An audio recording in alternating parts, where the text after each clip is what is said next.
mga kapepay. For today's video ay magkukwento tayo.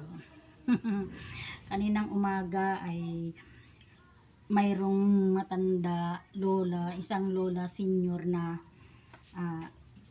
hinanap ako para hingi siya ng pambili ng kape daw niya at tinapay. Alam nyo ba na yung mga ganong simple na hindi mo kaano-ano tapos lalapit sa'yo hihingi ng kunting bagay lang na kape, ang sarap sa pakiramdam na maliit o malaki ang iyong naitulong ay masarap sa pakiramdam, lalo na pagka nakita mo yung taong humingi ng tulong sa'yo ay tuwang-tuwa pa. Kaya ang pagbibigay po ng tulong ng buong puso, tapos yung tatanggap ay buong puso din ang pagtanggap niya, tapos masayang masaya pa siya, halos napahalik-halik pa dito ko yung si Lola. Kaya natutuwa ako kay Lola, tuwang-tuwa siya na kasi hindi ko akalain na pupunta siya sa akin, nahahanapin ako, nahihingian ako ng pangkape, diba? Kaya malaki man o maliit ang iyong ibibigay na tulong sa iyong kapwa, basta't bukal sa puso, napakalaking bagay na yun sa taong bibigyan mo ng tulong. Aanhin mo ang malaking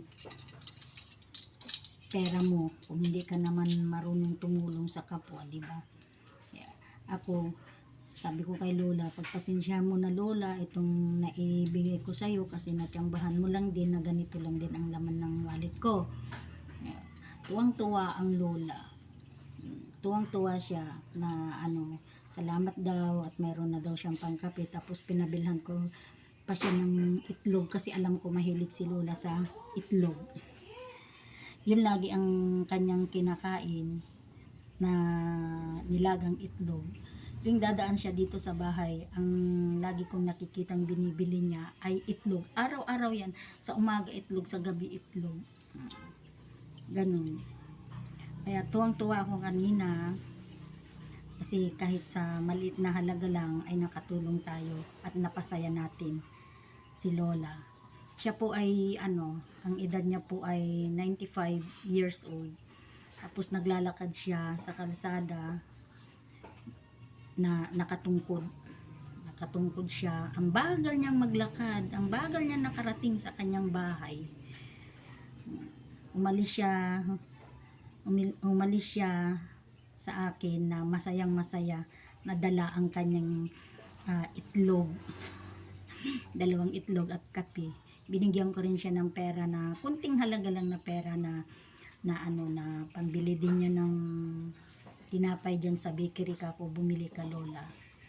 Ayun, kaya masaya ang inyong kapepay. Maraming salamat.